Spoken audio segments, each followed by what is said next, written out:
औरतों से रिलेटेड, औरतों के मसाइल से रिलेटेड हम बात करेंगे। चाइल्ड बर्थ में बहुत सारी औरतें जो हैं गुजर जाती हैं।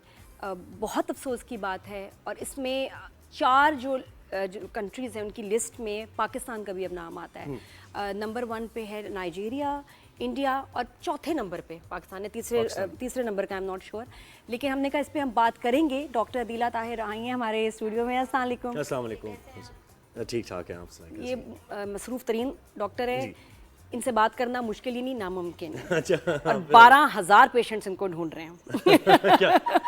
क्या यूएस चली गई थी ना एक्चुअली। ये तो ऐसा है, ऐसे कह दिया जब 12,000 जैसे पता नहीं कुछ गलत उनके साथ हो गया और वो ढूंढते मेरे कहाँ है, हम पकड़े नहीं, वो बात नहीं है कि डॉन को ढूंढना पकड़ना मुश्किल ही नहीं नामुमकिन है। 12 मुल्कों की 12 पुलिस उसको ढूंढ रही है। मैंने उस डायलॉग से इसका 12,000 कर दिया आपने। आपको नहीं पता ना, सब सीख जाएगा। क्या बात है, बहुत जल्दी सीख जाएगा। क्या बात है। तो अदीला, ये यूएस से आई हैं, पहले तो वो बताएं कि क्या हालात थे आपके। तो बच्चे भी वहाँ पढ़ रहे हैं। हाँ, एक्चुअली वहाँ पे तो यही है कि जो उनको लग रहा है कि स्टूडेंट्स हैं, ऑब्वियसली वो स्टूडेंट्स वहाँ पे काम कर रहे हैं, वो इवैक्यूएट हो रहे हैं।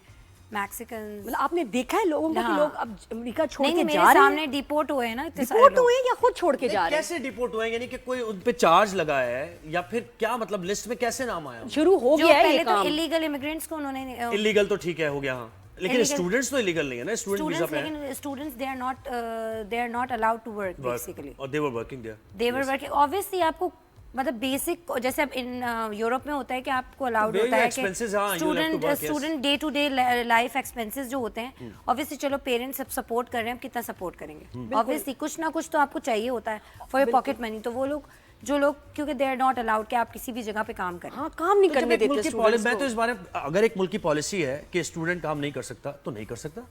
You have to follow that policy. लेकिन फेयर नहीं है, बहुत सारे मुल्कों में अनफेयर जो है। चीज हो रही है वो क्या हो रही है वहां पर, जिस पर तशवीश है? अच्छा, एक तो इलीगल इमिग्रेंट्स जो कि इलीगली वहाँ रह रहे थे, और कुछ थे जिनका प्रोसेस में था। बहुत सारे लोग, इनका सालों से प्रोसेस चल रहा है, क्या उनको भी निकाला है? उनको भी निकाला है। यानी पॉलिटिकल असाइलम बहुत से लोगों ने ऐसे किया है। असाइलम हो या जिनका इलीगल थे लेकिन फिर उसके बाद प्रोसेस इलीगल में थे, नाम डाल दिया। या जिनके प्रोसेसेस विदहेल्ड हुए थे, मतलब और जो जिनमें कुछ कोई वर्किंग नहीं थी। बहुत सारे लोगों को मैं जानती हूँ जिनकी चीजें विदहेल्ड हुई हुई थी, they were dormant for a long time. अच्छा, तो कितनी फैमिलीज ऐसी है पाकिस्तानी जो यहाँ विजिट वीजे पे गई है वहाँ और काम कर रही है, इलीगल है उन्होंने, तो ये क्या मतलब उनके फ्यूचर भी स्टेक पे है, समझे? बिल्कुल बिल्कुल है।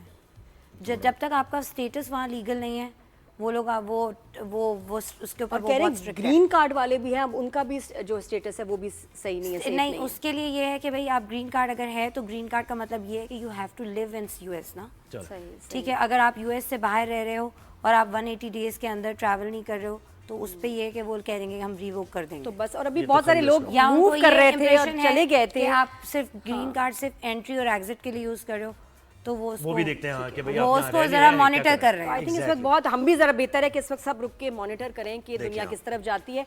और अदीला जी, मैं भी शुरू में बता रही थी, जो हमारा इस पे बात करनी है टॉपिक पे, चाइल्ड बर्थ में औरतों की डेथ, इतना बड़ा नंबर इन पाकिस्तान, ये क्यों? पाकिस्तान की पॉपुलेशन आपको पता है 5th नंबर पे है। तो पाकिस्तान का जो अगर 5th number in the world, तो आप देखें पाकिस्तान की, अगर आप सरफेस एरिया देखें तो it's very small as compare to US और इंडिया, जो चाइना, जो 1 2 3 नंबर पे है, उसके हिसाब से पाकिस्तान की पॉपुलेशन इज अ लॉट। और जो हेल्थ केयर फैसिलिटीज हैं वो उन पेशेंट्स को केटर ही नहीं कर पाती हैं। और ऑब्वियसली क्योंकि फैमिली प्लानिंग नहीं हो रही है, बच्चे पैदा होते जा रहे हैं, तो मैटरनल लाइफ निगलेक्ट हो रही है, घर में बच्चे पैदा हो रहे हैं, अनसुपरवाइज्ड डिलीवरीज हो रही हैं। भाई चाइल्ड बर्थ मिडवाइफ्स तो पूरी दुनिया में डिलीवर कर रही हैं, बट मिडवाइफ्स की उतनी ट्रेनिंग हो रही है कि वो घर पे जाके डिलीवर कर सके, उनको वो केटर कर पा रहे हैं? क्या होता है कि मैंने जो देखा है, मैंने 10 साल गवर्नमेंट सेटअप में काम किया, सिविल हॉस्पिटल कराची में, तो मुझे पता है कि हम पूरा इंटीरियर और बलूचिस्तान, मतलब सिर्फ 2 तो हॉस्पिटल बड़े हैं, जिना और सिविल। अब्बासी भी है, बिल्कुल ऐसे ही है, अब्बासी है, बट अब्बासी भी उतने पेशेंट्स कैपेसिटी को केटर नहीं कर रहा जितना सिविल और जिना कर रहा है। बलूचिस्तान में भी कोई इतना बड़ा टर्शियरी केयर हॉस्पिटल नहीं है। बलूचिस्तान और सिंध के सारी मैटरनिटी इमरजेंसीज अगर जा रही हैं वो इन दोनों हॉस्पिटल में आ रही है, तो कितना केटर कर पाएंगे? तो ज़्यादा, और कितने तो मैंने देखे हैं वो बलूचिस्तान के कुछ ऐसे अजीब किस्म के इलाके, उनके गांव हैं, जंगल हैं, जहाँ पे डिलीवरीज हो रही हैं, वहाँ पे पेशेंट पीपीएच में जा रहा है। भाई इतने पीपीएच क्या हुआ? पीपीएच इज पोस्टपार्टम हैमरेज, जिसकी जो this is the commonest cause of maternal death in ये पाकिस्तान। क्या, इसको जरा एक्सप्लेन करें जरा। इसमें ये होता है कि जैसे डिलीवरी हुई उसके बाद पेशेंट यूट्रस में से ब्लीडिंग हो जाती है। ब्लीडिंग कंट्रोल्ड होनी चाहिए, 500 ml नॉर्मल होती है। अगर 500 से ज़्यादा हो तो हम उसको पोस्टपार्टम हैमरेज कहते हैं। ये बच्चे के लिए भी खतरनाक है? ये बच्चे के लिए नहीं है, चाइल्ड बर्थ में basically this is the complication कि अगर यूट्रस अपनी जगह पे नहीं आता तो जिस्म का सारा ब्लड निकल जाता है और डेथ हो जाती है। और ऐसे में हॉस्पिटल की केयर क्यों ज़रूरी है? उसमें हॉस्पिटल में क्या होता है जो वहाँ उनको अवेलेबल नहीं है? हॉस्पिटल में देखिए, अगर फॉर इंस्टेंस 3 डिलीवरीज के बाद 4th डिलीवरी में तो ये होता है कि हम ऐसी कुछ मेडिसिन देते हैं जो यूट्रस को अपनी जगह पे लाने में हेल्प करती है, तो सुपरवाइज डिलीवरी होनी चाहिए। ये सारी मेडिसिन आप पेशेंट को एट होम भी प्रोवाइड कर सकते हैं अगर ये सुपरवाइज्ड हो बाय मिडवाइफ या हेल्थ केयर वर्कर। नहीं, ये जो हेमरेजिंग अगर होती है तो हॉस्पिटल में क्या फिर करते हैं फौरन? हम लोग हॉस्पिटल में उसको देखते हैं, जैसे अगर मैं सिविल हॉस्पिटल की बात करूं तो हम लोग उसको कॉल फॉर हेल्प करते थे, मेडिसिन देते थे, फिर ब्लड ट्रांसफ्यूजन। अगर पेशेंट का कोई कॉज है, यूट्रस अपनी जगह पे नहीं आ रहा तो हिस्टेक्टमी या व्हाटएवर इट इज, यानी कि अगर ऐसा हो जाए मैनेजमेंट तो होती है। उसको हॉस्पिटल पहुंचना फौरन जरूरी है। और कैसे अब हॉस्पिटल कहाँ है? कैसे हो? वही बात है ना, इतना मीलों फासला डिलीवरी तय के करके फौरन और गाड़ियों पे भी नहीं आते ना बहुत से लोग, तो जो इधर यानी बड़ी मुश्किल और से मिनटों पहुंचते हैं। घंटों की गेम है, और उसमें अगर नहीं वो बेचारी औरत पहुंच पाई तो सेकेंडरी डिलेज होते हैं। ये 2 डिलेज होते हैं ना, तो प्राइमरी हर एरिया के अंदर एक कोई हेल्थ केयर सेंटर होना चाहिए, बिल्कुल। ठीक है। प्रॉब्लम यही है कि हेल्थ केयर सेंटर्स ही नहीं है जो वहाँ पे इमरजेंसी उस वक्त प्रोवाइड करें। अगर जैसे कोई पेशेंट हैमरेज के साथ आता है, ज़्यादातर 90% हैमरेज तो ये दवाइयों से कंट्रोल हो जाता है। उसके लिए आपको वहाँ तक 5-8 घंटे 10 घंटे उसको लग गए वहाँ पहुँचने में, एडमिट करने में। तो और ये भी दाइयों का कल्चर भी तो है ना गांव में, जो दाइयां बुरा हाल करती हैं, वो जो काट पीट देती हैं, एक्सपीरियंस नहीं होता, पैसे लेती हैं इस काम के लिए वो, और बच्चा अगर थोड़ा ब्रीच हो कुछ हो, कितना खराब कर मतलब देती ये। है। और दूसरी बात ये कि वो एजुकेट नहीं होती कि अब आपको हॉस्पिटल जाना है। देखिए, मिडवाइफ्स और हेल्थ केयर वर्कर का जो कल्चर है पूरी दुनिया में है, लेकिन वो लोग ट्रेंड होती हैं, उनको पता होता है कि मुझे अब इस टाइम पे उनको रेफर करना है। रेफरल का जो सिस्टम है ना वो बहुत गलत है। यहाँ पे क्या होता है कि वो पैसे लेने के चक्कर में वो बोलती है कि हम ही डिलीवर करा दें। और हमारे तो वैसे भी ऐसे पहले भी ऐसे हुए थे, और ये हुए तो नहीं यही ना, अरे मैंने तो 5000 बच्चा डिलीवर कराया है, मैंने तो इतने बच्चे डिलीवर कराए हैं डॉक्टर, और वो आपके जहन में डाल देते हैं और फैमिली कि डॉक्टर से खराब होता है, डॉक्टर पैसे लूटते हैं आपको, आपका केस खराब करते हैं, डॉक्टर के पास नहीं लेके जाना, मैं करूंगा केस। सी सेक्शन का बहुत ज्यादा है कि सी सेक्शन कर देंगे, इसलिए हम, मेरे पास कितने पेशेंट्स मैंने देखे सिविल हॉस्पिटल में दाई का ट्रायल लेकर आ रहे हैं। अब वो जो मेडिसिन हम अपने हिसाब से टेलर डाउन करके और उनकी डोज डिसाइड करके हम देते हैं, वो दाई डायरेक्ट लगा देती है शॉट। अब सिंटोसिनॉन ऑक्सीटोसिन होता है, उसका शॉट अगर लगा दें ड्यूरिंग लेबर तो यूट्रस रप्चर हो सकता है, यूट्रस फट सकता है, तौबा, और मैटरनल डेथ हो सकती है। तो ये सब की भी injudicious use of these medication, unhygienic condition जिससे इन्फेक्शन भी हो जाती है, तो कुछ दिनों बाद मां की डेथ हो जाती है। कॉर्ड होता है, कॉर्ड क्लैंपिंग। एक ये भी होता है कि उस प्रोसेस तक पहुंचने में माँ की भी तो सेहत खराब हो जाती है ना, वो भी तो देखभाल नहीं की जाती ना उसकी, वो काम भी कर रही है साथ साथ, और पता नहीं क्या कुछ न्यूट्रिशियस डाइट उसको मिल नहीं रही है। Anaemia is one of the cause, खून की कमी। एक तो रिपीटेड चाइल्ड बर्थ, पहले तो उसने एक बच्चा किया, फिर उसका इंटर प्रेगनेंसी इंटरवल 1 साल का था, उसने 5 साल में 5 बच्चे पैदा किए। 5वें बच्चे में तो ऑब्वियसली उसने अपनी सेहत का ध्यान नहीं रखा। खाने के लिए इतनी सी प्लेट है और खाने वाले इतने बच्चों को ही खिला रही है, बच्चों को खिला रही है। अच्छा, ये तो गांव देहात में देखा जाता है। अच्छा, शहरों में चाइल्ड बर्थ के दौरान डेथ कैसे होती है? उसमें एक रीज़न जो मेरा ही आंखों देखा है, डॉक्टर ही नहीं पहुंचते। रोक के रखो, 5 घंटा रोक के रखो, बता रही हैं वहाँ नर्सेज को। और मेरी दोस्त 3 बच्चे थे, चौथा था, तड़प रही, फ़ोन पे फ़ोन, भाई फ़ोन कर रहे हैं, रोक के रखो। डॉक्टर ने कहा रोक के रखो, अभी नहीं मैं आ सकती। अब वो रोकने के लिए क्या दवाइयाँ दे रही, क्या कर रही, तड़प के दोस्त हमारी मर गई। वैसे दोस्त और मैं वैसे बड़ा बिल्कुल एक करीबी ही बिल्कुल हल्के की मिसाल आप सही कह रही हैं। बच्चों की भी डेथ होती है कि आप हॉस्पिटल पहुंचे ऑड आवर्स में, कभी और होता है कि आप ऐसे तो जी ड्यूटी डॉक्टर ही नहीं है, मैं कॉल कर रही हूँ, अब वो आएंगी, अब वो सबसे घर बड़ा गई मसला भी, यानी आपके पास वहाँ कोई इमरजेंसी में डॉक्टर नहीं है। फिर वो कहती हैं भी वो हमारी आती भी है, एक लाइफ घंटे में, है, 2 वो घंटे। ठीक है उनकी भी लाइफ है ऑड आवर्स में, लेकिन ये कि अगर वो गायनेकोलॉजिस्ट है तो दिला उनको वहाँ जाना है। बिल्कुल। अगर वो डिले करती हैं तो डेथ हो जाती है, और रोक के रखना का क्या मतलब होता है? रोक के एक्चुअली ये ज्यादातर छोटे सेटअप्स में होता है जहाँ पे कोई भी सुपरवाइज करने के लिए और मिडवाइफ्स होती नहीं, है मैंने जिनको बड़े समझ नहीं सेटअप आती। का बताया, मैं ये नाम बड़े नहीं ले सेट रहा, मैं भी अच्छा, बड़े सेटअप का और आपको उनकी बता और दूं। उनकी हिस्ट्री भी खतरनाक थी, डिफिकल्ट लेबर्स थे, तो एक ही डॉक्टर के पास जा रही थी कि भाई इसको मेरी हिस्ट्री पता है, बिल्कुल। तो उसमें ये सब हुआ और होता है। और एक बहुत बड़ी डॉक्टर थी, उनकी डेथ भी हो गई है, उनके केसेस में भी ऐसा होता है, हुआ है, जो कि हमारी खैर, ये तो खैर एक अलग ही ज़ाहिर बात है।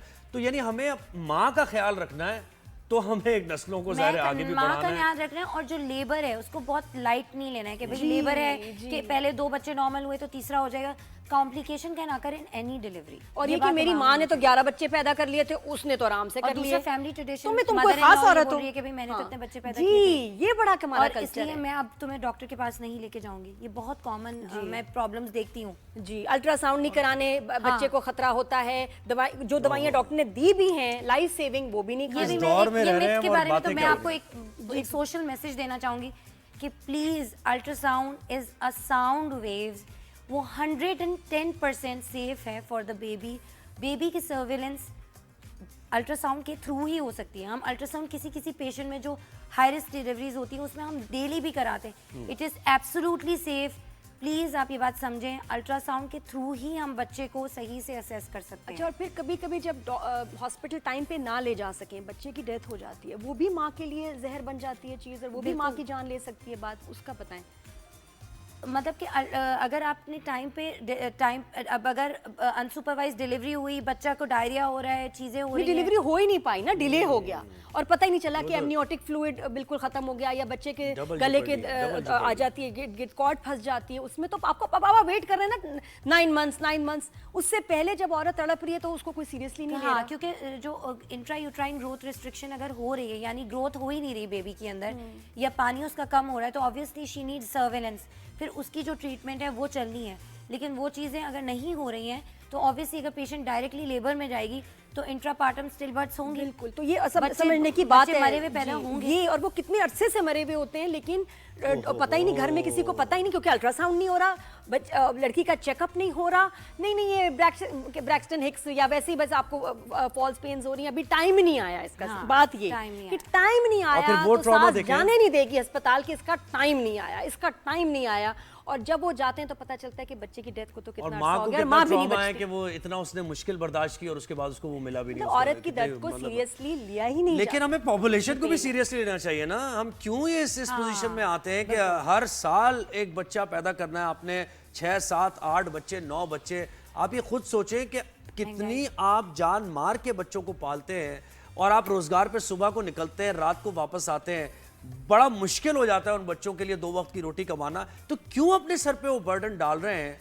आप क्यों ऐसी सिचुएशन बना रहे हैं? नादिया, ये पॉपुलेशन कंट्रोल का मसला। इसके लिए तो बड़े सीरियस हमें कुछ करना पड़ेगा। अब होता क्या है कि जब औरत की डेथ हो जाती है तो अब उन 4 बच्चे जो वो पीछे छोड़ के गई है उसको कौन देखे? उनको ठीक है, कौन अब उसको दिखाने के लिए कि जी बच्चे को कोई देखे, एक और शादी हो। एक और शादी। अब जो नई मैडम आई है उनके लिए भी, उनको भी बच्चे चाहिए, 4 और पैदा हो जाते हैं, बिल्कुल। फिर वो मर जाती है, फिर तीसरी बीवी आती है, फिर उससे 4 बच्चे होते हैं, और ऐसे एक लाइन लग जाती है बच्चों की। ये भी चक्कर है ना कि वो पिछले वाले को देखने के साथ उसको नए भी चाहिए। Obviously। ये इतनी बड़ी जाहिलियत, हमारा इतना बड़ा मसला है पॉपुलेशन, अदीला, ये मुझे बताया कि seriously लेंगे। ये जो खैर अल्लाह की देन तो है औलाद, ये मुझे बताया अभी भी ये कॉन्सेप्ट है कि नहीं जी औलाद तो बस अल्लाह की देन है, जितने अल्लाह देगा ये है ना बिल्कुल कॉन्सेप्ट है। अभी फैमिली एक्सपीरियंस करते हैं। प्लानिंग सबसे ज्यादा देखिए, कितने पेशेंट्स आते हैं मुझे कि अब 4 बच्चे हो गए, अब 5वां अनप्लान्ड प्रेगनेंसी हो गई, तो अनप्लान्ड प्रेगनेंसी होनी ही नहीं चाहिए ना। और बेटा चाहिए, फैमिली ये भी तो प्लानिंग को है। प्रैक्टिस और बेटा, और फिर करना एक बेटा तो अकेला पड़ जाएगा, 2 तो दो हो। तो हो। हाँ, अब एक के लिए ये भी सुना, अब आजकल हाँ। तो ये भी है। 4 एक बेटियां है हो तो- गई, बेटे के चक्कर में वो 5 लाइन लग नहीं, जाती है। एक बेटा होता है तो जोड़ा होना वही ना चाहिए। मैंने जोड़ा कहा होना कि वो चाहिए। एक हो गया, और फिर एक बेटी हो गई तो अकेला ये क्या? बेटी अकेली हो गई, हाँ, फिर 2-3 इसके तो साथ होने एक और चाहिए। बेटी होनी चाहिए। तो ये इतनी खौफनाक बात है। एक ड्रामे में इसमें डायलॉग है जर्द पत्तों का बंद, जिसमें बड़ा अच्छा बड़े अरसे बाद किसी ड्रामे में फैमिली पॉपुलेशन की बात की और दिखाया है कि गांव का कल्चर, उसमें कैसे जो आदमी फख्र से बताते हैं कि यार कितने बच्चे हैं पता ही नहीं, अल्लाह देता गया मैं लेता गया। नाम भी याद नहीं ये डायलॉग है इतना ज़बरदस्त। और हमारे इसमें कुछ सोशल मीडिया पे कुछ ऐसे आर्टिस्ट हैं, कुछ हकीम साहब हैं, कुछ लोग हैं, उनकी मैं वीडियो देख रही थी कि जी उनका एक नया बच्चा भी पैदा हुआ, मेरे ख्याल चौथी बीवी से। कितने बच्चे हैं आपके हकीम साहब? याद ही नहीं, मैं नाम ही नहीं याद रखना। इन्ने बच्चे ने ते एदे नाल भी 19 हले करने ने। ये हमारे सोशल मीडिया पे हकीम साहब जिसका कितना इन्फ्लुएंस होगा, और वो पाउडर भी बना रहे हैं कि मजीद और बच्चे हों और आप और दूसरों को भी इसमें लगा रहे हैं। हाँ जी, और आप लोहे की ताकत आ जाए। कोई काम भी कर लिया करे हकीम साहब, कोई काम भी कर लिया करे। इंक्रीज हो रही है, खाना पीने का मसला है, महंगाई हो रही है, रिसोर्सेज कम हो गई। तो हमारी जो मेरी जो प्रोफेसर थी, वो जब फैमिली प्लानिंग पढ़ाती थी तो बोलती थी जो 11वां बच्चा होता है वो क्रिमिनल होता है, क्योंकि बेचारे को कुछ मिलता ही नहीं है। तो फिर जब एक ड्रामा, शायद आप लोग मेरा हमारे बचपन का एक ड्रामा है निजात, अगर देखा हो, जो फैमिली प्लानिंग पे था, उसमें आखिरी में वो जो रोशू बच्चा होता है वो मतलब क्रिमिनल एक्टिविटीज में इन्वॉल्व हो जाते हैं। तो यही होता है इफेक्ट, क्योंकि जब उसको खाना नहीं मिलता तो वो ये सारी चीजों में भाई अब आप ऐसा करें, आप नादिया खान के साथ बैठ जाएं आके, बस बहुत ये मुझे लग रहा है कि आपके अंदर ये टैलेंट है।